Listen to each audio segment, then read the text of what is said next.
HCD, as you know, updated the ADU handbook with an addendum in January 2026. But then they held a series of sort of town halls with a bunch of folks and including myself, and we were able to ask questions. They were able to clarify, and a whole bunch of really cool stuff happened. Above all, they wanted to be clear that they're still kind of updating the handbook, and they pointed out a couple minor things that were, they said, well, expect an update here and so on. But the feedback, I suspect, was very helpful in clarifying some of the questions that we all had. And we're going to go over all of that in here. Where I think this is particularly important is understanding the lingo by which HCD, the terminology HCD is using. That way we're all on the same page when we're talking about a whole bunch of different things. Let's start with, I took screenshots of the presentation. I believe that it is on the HCD website. What I want you to see is a couple of key definitions, but notice, for example, permitting agency includes utilities and special districts, not just the planning and building departments. So local agencies, including HOAs, include permitting agencies. Here was the key thing that in terms of terminology that you need to understand. The 66323 units are different than the 66314 units. Both of them require 60-day turn times, but the 1-4 units are subject to the full range of local objective development standards permitted by the state within a valid ADU ordinance. This is where it's like, okay, well, local agencies can, within limits, impose their standards onto a couple of these, but not others. So they get into, for example, by right combinations, the stuff that the local agencies cannot stop. One of these is called an internal conversion. That is the lingo they're using. So internal conversion, or a converted ADU, that's an ADU that's inside an existing house. So let's say you have a 5-bedroom house and you wall off 2 bedrooms and a bathroom and create a kitchenette. That would be to rent or whatever. That would be called an internal conversion. And this, matters in terms of the local agencies cannot stop you from doing that. So there's a bunch of limits on fees, impact fees onto interior livable space. So if you do convert the interior, you cannot have a school impact fee unless the interior livable space exceeds 500 square feet. So that's kind of the magic number to avoid the school impact fees.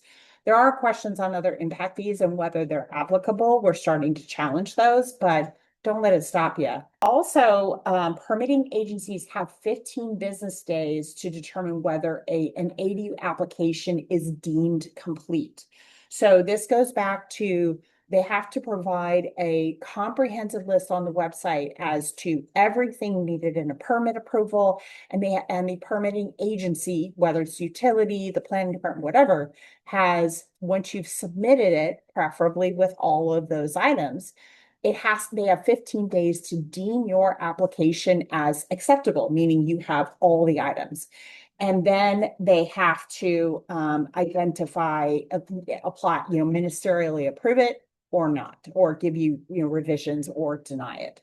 So the incompleteness was super important, and that's an even shorter timeline. There are additional changes to the same 66321.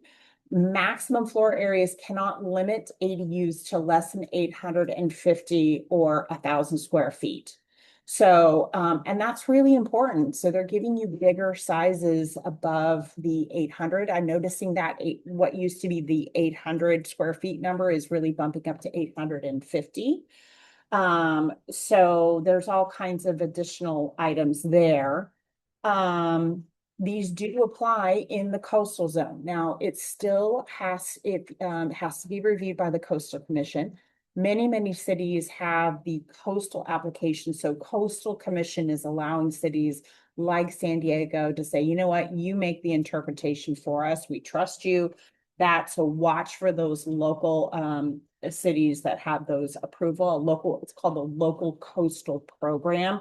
And it gets through the Coastal Commission much faster. If there is no local coastal program, probably looking at 2 years approval, just being honest. But they are applying 60 days to the Coastal Commission to approve or deny that type of thing. So we'll see how that works out with the Coastal Commission. And then there's definition of the junior ADU is very strictly regulated. A junior ADU is not an internal conversion. And it's definitely a distinct and usually a distinct unit, no more than 500 square feet. You're going to see how those come out. By the way, this is where I get my statistics that I believe that in 2025, the number of ADUs potentially surpassed the number of new construction homes. In 2024, we had 30,349 ADUs permitted, and we had 60,000 new construction homes. So it's very possible at this rate of growth, especially with the fast tracking of permits over the more recent years, that I believe we have beaten the number of new ADUs have beaten the number of new home construction. Well, the devil is in the details here.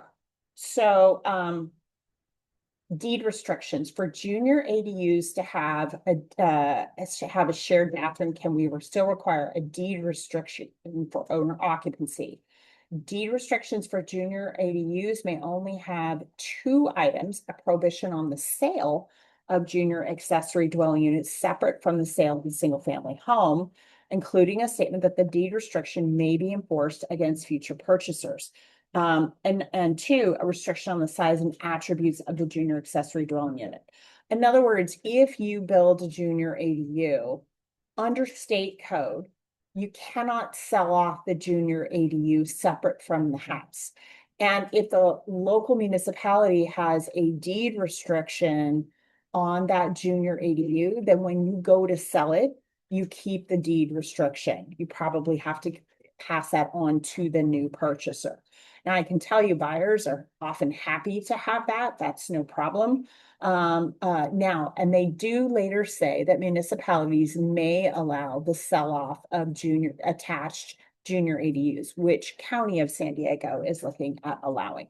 But as state law, generally speaking, no, you cannot sell off the junior ADU unless the local municipality allows that too. This, they reiterate, you can see that guys like Tyler Galley, wonderful guy up at HCD, they're responding to these questions. There were all kinds of confusions. And in this example, local jurisdictions with the 66314 units, yeah, local development standards are in play, whether it's multifamily or single family. But they still have to follow a state ADU within reason. Now, in this example, this allows Janet Reese here, who is participating. Please confirm our understanding. State ADU laws allow a total of 4 ADUs with a primary residential unit. So 1 detached, 1 interior conversion, 1 junior ADU, and 1 66314 unit, such as a detached or detached or interior. They say that's correct. Now that's 5 units total on a single family zone property. Later on, you will see they actually amend that when you factor in SB 9, you get it to up to 6 units on a single family zone property with the right configurations. This is where they say, can we add an SB 9 unit to the mix to get to 6 units? Yes. An SB 9 2-unit project, duplex subject to code 65852.21, may be combined with all ADU combinations that are required by state law. Only in the case of a lot split is a hard limit of 2 units per lot in effect. So if you split the lot, you can't build a bunch of ADUs. 60-day timelines are applicable for approval timelines are applicable to all ADUs. They talk about the interior space, interior conversion. This is where they say, can we add an SB9 unit to the mix to get to 6 units? Yes. An SB9 2-unit project duplex subject to code 65852.21 may be combined with all ADU combinations that are required by state law. Only in the case of a lot split is a hard limit of 2 units per lot in effect. So if you split the lot, you can't build a bunch of ADUs currently under law. We'll see if that happens. We're not seeing a bunch of lot splits. So now this is another interesting point. The concept of floor area ratio is kind of thrown out the window. Tyler says the ADUs and junior ADU may not be counted against the floor area ratio for purposes of ADUs. And in other words, you cannot stop a minimum size of, I believe, 850 square feet on the ADU if it would otherwise interfere with the floor area development. But it could, floor area ratios still apply to like room additions or some other developments, but not ADUs. State law only requires ADUs to be permitted in residential zones, but not in agricultural zones. So if you're in an ag zone, you may be SOL, but talk to your local permit agency because a lot of times they don't know really how popular ADUs are, and they're sort of trying to figure out what can be done. Can deed restrictions be used to prohibit the use of an ADU or JADU as a short-term rental? No. They're now saying, now I thought the law said you cannot use ADUs as a short-term rental, but I'll be very curious to see how that works out. ADUs in front yards. If someone wishes to build an ADU in their front yard setbacks could not be enforced, even if there is alternative space in the back. That's really cool. So let's say you have a front setback for sidewalks and utilities and stuff like that. So you own the land, but the municipality says you can't develop beyond, it's usually 15 feet from the curb to the front of your house. HCD, the state, is saying, yeah, you can actually build in front. Now, the local municipality might say, well, we don't want you building in front, go build in your backyard. HCD is saying, no, you have the right to build in your front yard and reserve the space in the back. That's good news. So that is all kinds of stuff. Can a jurisdiction require parking? And they say parking requirements are not allowed. They continue to say that. Now, I'm going to reiterate, freaking make parking.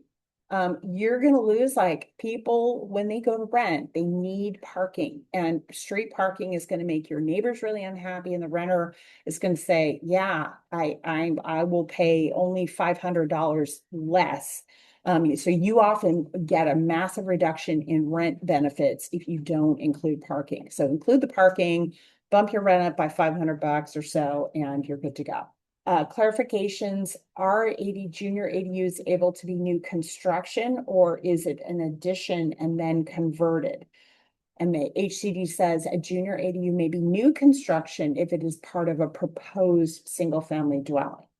So state JADU law requires a JADU to be required within the walls of a single-family dwelling. Definitionally, it may not be a new construction ADU. So yes, you've got, if you want to build a junior ADU, most junior ADUs are garage conversions of an attached garage.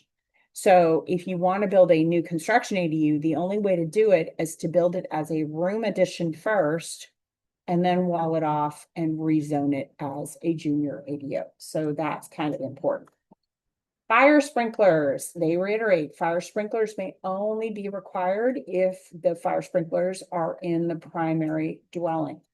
Interestingly, HCD says they do not have enforcement authority over the fire agencies. So if you're in a high fire area, it may be possible that they require you to have sprinklers. By the way, 15 business days or calendar days, they say 15 business days. So you can't, after 3 weeks, don't come to the desk demanding your permit. Are the ADUs subject to front yard and side setbacks? Front, yes, but side and rear setbacks may be no more than 4 feet for new structures. Existing structures are not subject to setback requirements. That's important because if you have an existing structure that is right on the lot line, you want to rebuild in that location if you can, usually, so you don't have to move the whole structure in 4 feet. It's also important that because some local permit offices are saying, no, you have to have an 8-foot setback from the sides or 5 foot or 6 foot. No, HCD says 4-foot setbacks from the sides and back property lines, not the fence line, the property line. So make sure that is accurate. I will post these keynotes. These were the key elements. Everything else was pretty much redundant. But really what we're looking for at this is an updated HCD addendum to clarify, can there be 5 or 6 units on a single family zone property? From what I can tell, you can have 4 ADUs, 1 primary home, and an SB9 unit for a total of 6 units. We'll see what HCD says. Thanks so much and enjoy your week.